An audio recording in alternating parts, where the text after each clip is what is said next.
After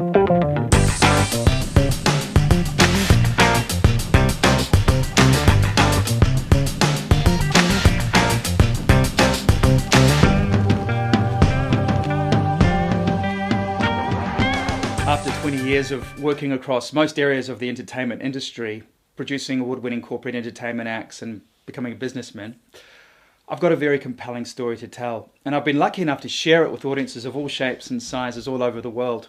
And I've heard many speakers speak in my time, and it was awesome. It brought in all the elements and some messages that you can take from a business and apply. The journey of going from an idea and building that idea and building it into something that's absolutely fantastic that went global. Unbelievable. We see speakers all the time, all over America, all over Australia. He came to the conference, he re-energised the place, he lifted everyone's spirits. His stories, his inspiration, it was just fantastic. His messages were just brilliant, and his voice, that voice was just absolutely fantastic. And the first part of the story is how a friend and I revolutionised the events industry worldwide with one simple idea.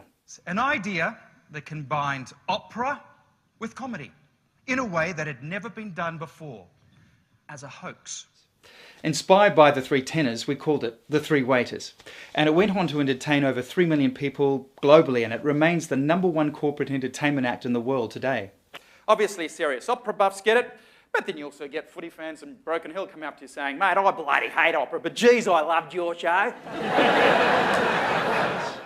And while I really enjoy talking to people about the successes, people often learn more hearing about the setbacks, the struggles, and even the failures. And because the Three Waiters had established branches in Australia, London and New York, we had to deal with the fallout of 9/11.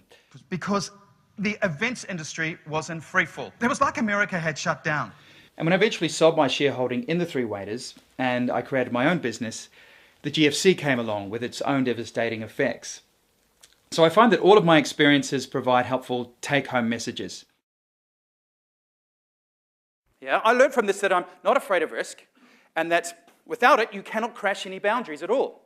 With risk comes adventure and excitement. And those are things I found that I thrived on, and that really drove me. The monumental mythbuster I learned from this is that you do not need to have a university degree or have years' experience in these kinds of things to pull something like this off.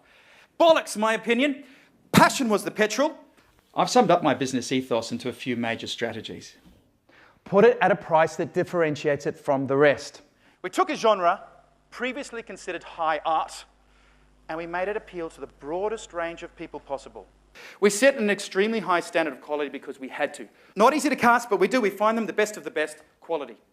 And the way we've dealt with our competition is to concentrate on those things that we can control, maintaining the quality of the brand and always seeking to improve.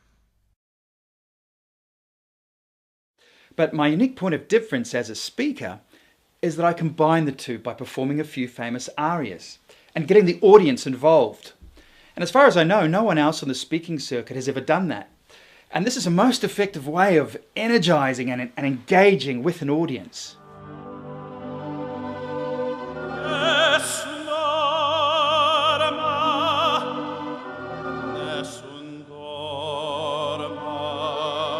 Sensational session. Building a global business from a simple idea was tremendous. He was fabulous. He was very, very good, very inspiring. Great story. What a fantastic presentation and a fantastic story. And there was some analogies. There were some great analogies for us to apply to our own business.